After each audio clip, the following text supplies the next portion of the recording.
Hello friends, वेदना stories में आपका स्वागत है। मेरी आज की कहानी है बुद्धि बड़ी या पैसा। किसी देश में एक राजा राज्य करता था। उसके लिए पैसा ही सब कुछ था। वह सोचता था कि पैसे के बल पर दुनिया के सब काम काज चलते हैं। तांबे की मेघ तमाशा देख, ये कहावत झूठ नहीं है। मेरे पास अटूट धन है, इसलिए मैं इतने बड़े देश पर राज करता हूँ। लोग मेरे सामने हाथ जोड़े खड़े रहते हैं। चाहूँ तो अभी रुपयों की सड़क तैयार करा दूँ। आसमान में सिर उठाए खड़े इन पहाड़ों को खुदवा कर फिकवा दूँ।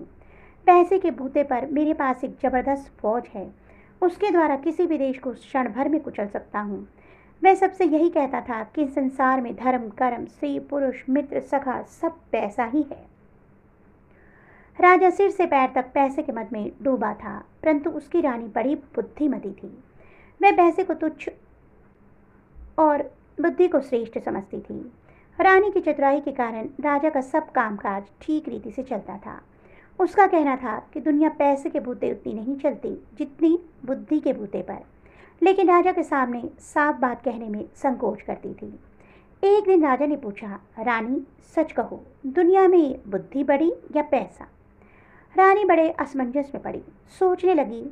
सत्य का मुख रूखा होता है। राजा के मन में जो पैसे का मूल्य बसा था उसे वह अच्छी तरह जानती थी।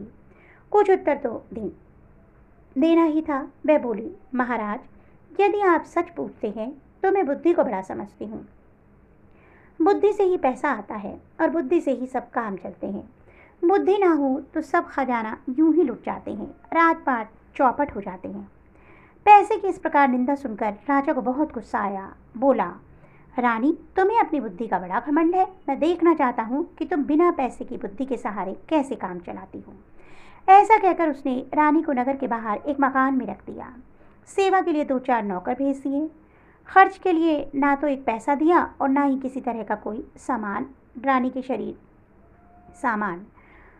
के शरीर पर जो जेवर थे वे भी उतरवा लिए। रानी मन ही मन कहने लगी कि मैं एक दिन राजा को दिखा दूंगी कि संसार में बुद्धि भी कोई चीज है, पैसा ही सब कुछ नहीं है। नए मकान में पहुंचकर रानी ने नौकर द्वारा कुम्हार के अभी से 2 ईंटें मंगवाई और उन्हें सफ़ेद कपड़े में लपेटकर ऊपर से अपने नाम की मोहर लगा दी।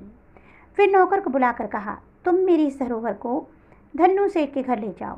कहना, रानी ने यह धरोहर भेजी है, 10,000 रुपये मंगाए हैं। कुछ दिनों में मैं तुम्हारा रुपया सूद के साथ लौटा दिया जाएगा और धरोहर वापस कर ली जाएगी। नौकर सेठ के यहाँ पहुंचा। धरोहर पर रानी के नाम की मोहर देखकर सेठ समझा कि इसमें कोई कीमती जवाहर होंगे। उसने 10,000 रुपया चुपचाप दे दिया। रुपया देकर नौकर रानी के पास आया। रानी ने उन रुपयों से व्यापार शुरू किया। नौकर चाकर लगा दिए। रानी देख रेख करने लगी। थोड़े ही दिनों में उसने इतना पैसा कर लिया कि सेठ का रुपया चुक गया और काफ़ी पैसा बच रहा। इस रुपये से उसने गरीबों के लिए मुफ्त दवाखाना, पाठशाला तथा अनाथालय खुलवा दिए। चारों ओर रानी की जय जयकार होने लगी। शहर के बाहर रानी के मकान के आसपास बहुत से मकान बन गए और वहां अच्छी रौनक रहने लगी। इधर रानी के चले जाने पर राजा अकेला रह गया। रानी थी तब वह मौके के कामों को संभाली रहती थी। राजकाज में उचित सलाह देती थी। धूर्तों की दाल उसके सामने नहीं गलने पाती थी। तब उसके चले जाने पर धूर्तों की बन आई। धूर्त लोग आकर राजा को लूटने लगे। अंधेर गर्दी बढ़ गई। नतीजा यह हुआ कि थोड़े ही दिनों में खजाना खाली हो गया। स्वार्थी कर्मचारी राज्य की सब आमदनी हड़प जाते थे। अब नौकरों को वेतन चुकाना कठिन हो गया। राज्य की ऐसी दशा देख राजा घबरा गया। वह अपना मन बहलाने के लिए राजकाज मंत्रियों को सौंपकर देशाटन के लिए निकल पड़ा। जाते समय नगर के बाहर ही उसे कुछ ठग मिले। उनमें से एक काना आदमी राजा के पास आकर बोला, महाराज, मेरी आँख आपके यहाँ 2,000 में गिरवी रखी थी। वादा हो चुका है। अब आप अपने रुपए लेकर मेरी आँख मुझे वापस दे कीजिए। राजा बोला, भाई, मेरे पास किसी की आँख वाँख नहीं है, तुम मंत्री के पास जाकर पूछो। ठग बोला, महाराज, मैं मंत्री को क्या जानूं, मैंने तो आपके पास आँख गिरवी रखी थी, आप ही मेरी आँख दें। जब बाढ़ ही फसल खाने लगी तब रक्षा का क्या उपाय? आप राजा हैं, जब आप ही इंसाफ नहीं करेंगे तो दूसरा कौन करेगा? आप मेरी आँख ना देंगे तो आपकी बड़ी बदनामी होगी। राजा बड़ा परेशान हुआ। बदनामी से बचने के लिए उसने जैसे तैसे 4,000 रुपये देकर उसे विदा किया। कुछ दूर आगे चला ही था कि एक पूजा आदमी उसके सामने आकर खड़ा हो गया। पहले के समान वह भी कहने लगा, महाराज मेरा एक कान आपके यहाँ गिरवी रखा था, रुपया लेकर मेरा कान मुझे वापस कीजिए। राजा ने उसे भी रुपया देकर विदा किया। इस प्रकार रास्ते में कई ठग आए और राजा ने से रुपया ऐंठ कर चले गए। जो कुछ रुपया पैसा साथ लाए थे वह ठगों ने लूट लिया। वह खाली हाथ कुमारी चौबोला के देश में पहुंचा। कुमारी चौबोला उस देश की राज्यकन्या थी। उसका प्रण था कि जो आदमी मुझे जुए में हरा देगा उसी के साथ विवाह करूंगी। राजकुमारी बहुत सुंदर थी। दूर दूर के लोग उसके साथ जुआ खेलने आते थे और हार कर जेल की हवा खाते थे। सैकड़ों राजकुमार जेल में पड़े थे।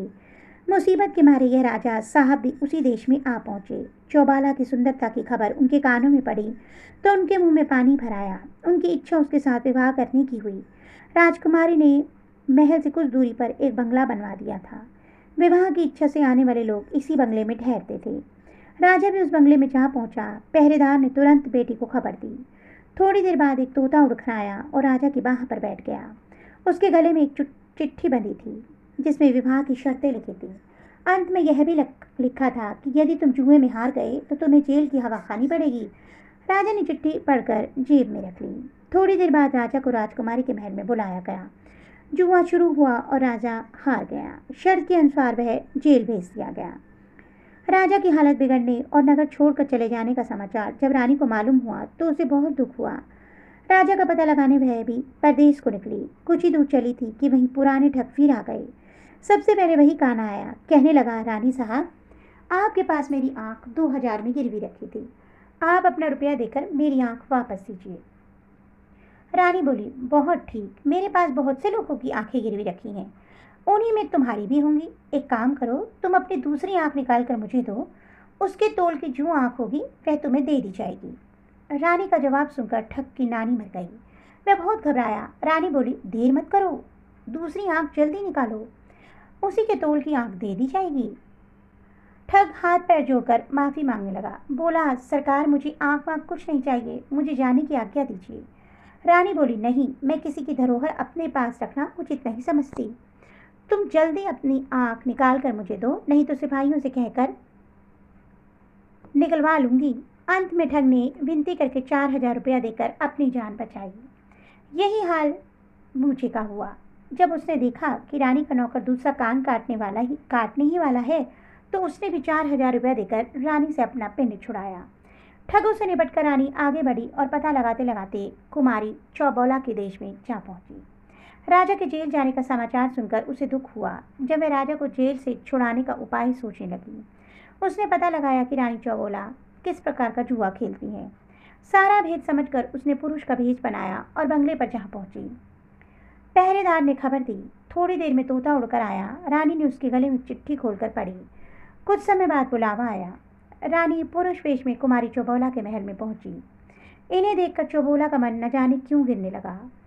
उसे ऐसा मालूम होने लगा कि मैं इस राजकुमार को जीत न सकूंगी। खेलने के लिए चौसर डाली गई। कुमारी चौसर खेलते समय बिल्ली के सिर पर दीपक रखती थी। बिल्ली को इस प्रकार सिखाया गया था कि कुमारी का दांव जब भी ठीक नहीं पड़ता था और उसे मालूम होता था कि वह हार रही है, तब वह बिल्ली के सिर हिलाने से दीपक की ज्योति डगमगाने लगती थी। इसी बीच वह अपना पासा बदल देती थी। रानी यह बात पहले ही सुन चुकी थी। बिल्ली का ध्यान आकर्षित करने के लिए उसने एक चूहा पाल लिया था और उसे अपने कुर्ते की बाह में छिपा रखा था। चौसर का खेलने लगा। खेलते खेलते कुमारी जब हारने लगी तब उसने बिल्ली को इशारा किया। रानी तो पहले से ही सजग थी। इसके पहले ही उसने अपनी आसीन से चूहा निकालकर बाहर कर लिया। बिल्ली की निगाह अपने शिकार पर जम गई। राजकुमारी के इशारा का उस पर कोई असर नहीं हुआ। राजकुमारी के बार बार इशारा देने पर भी बिल्ली टस से मस नहीं हुई। निदान राजकुमारी हार गई। तुरंत सारे नगर में खबर फैल गई। राजकुमारी के विवाह की तैयारियां होने लगी। रानी बोली, विवाह तो शर्त पूरी होते ही हो गया। रहा भावरे पड़ने का दस्तूर, वह घर चलकर कर लिया जाएगा। वहीं से धूमधाम के साथ शादी की जाएगी। चौबाला राजी हो गई। पुरुष वेशधारी रानी बोली, एक बात और है, यहाँ से चलने से पहले उन सब लोगों को जिन्हें जेल में डाल रखा है छोड़ दो, लेकिन पहले एक बार उन सबको मेरे सामने बुलाओ। कैदी सामने लाए गए। हर एक कैदी की नाक छेद कर कौड़ी पहनाई गई थी। सबके हाथ में कोल्हू हाँकने की हंकनी और गले में चमड़े का खलीता पड़ा था। इस खलीते में उनके खाने के लिए खली रखी जाती थी। खलीते पर हर कैदी का नाम दर्ज था। इन्हीं कैदियों के बीच रानी के पति राजा साहब भी थे। रानी ने जब उनकी दशा देखी तो उसका जी भर आया। उसने अपने मन के भाव को तुरंत छुपा लिया। सब कैदियों की नाक से कौड़ी निकाली गई, नाई बुलवाकर हजामत बनवाई गई, अच्छे कपड़े पहनाकर उत्तम भोजन कराकर उनको छुट्टी दे दी गई। राजा ने राजकुमारी की जय जयकार बोलकर सीधे घर की राह पकड़ी। दूसरे दिन सवेरे रानी राजकुमारी चौबोला को विदा कराकर हाथी, घोड़े, दास दासी और धन दहेज के साथ अपने नगर को चली।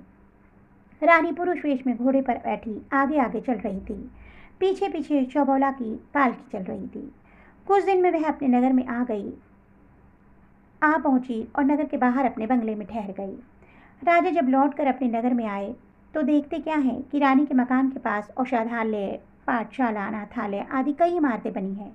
देखकर राजा अचंभे में आ गया। सोचने लगा, रानी को मैंने एक पैसा तो दिया नहीं था, उसने ये लाखों की इमारतें कैसे बनवा ली। पैसे का महत्व उसकी नज़रों में अभी तक पैसा ही बना हुआ था।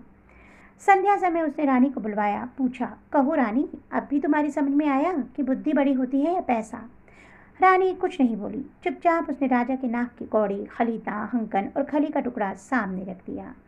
राजा विस्मित होकर रह गया। सोचने लगा कि ये चीज़ें इसे कहाँ से मिली। इतने में रानी कुमारी चौबोला को बुलाकर उनके सामने खड़ा कर दिया। अब राजा की आंखें खुली।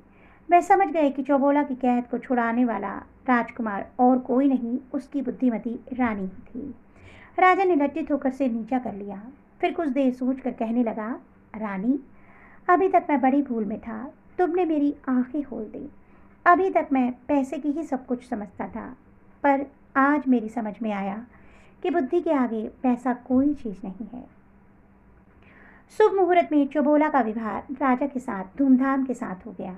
दोनों रानियां हिलमिल कर आनंद पूर्वक रहने लगी। तो दोस्तों, आपको मेरी ये कहानी कैसी लगी? कमेंट बॉक्स में अपने सुझाव अवश्य दीजिएगा। ऐसे ही अन्य रोचक कथाओं के साथ आपको मिलूंगी। तब तक के लिए बाय बाय।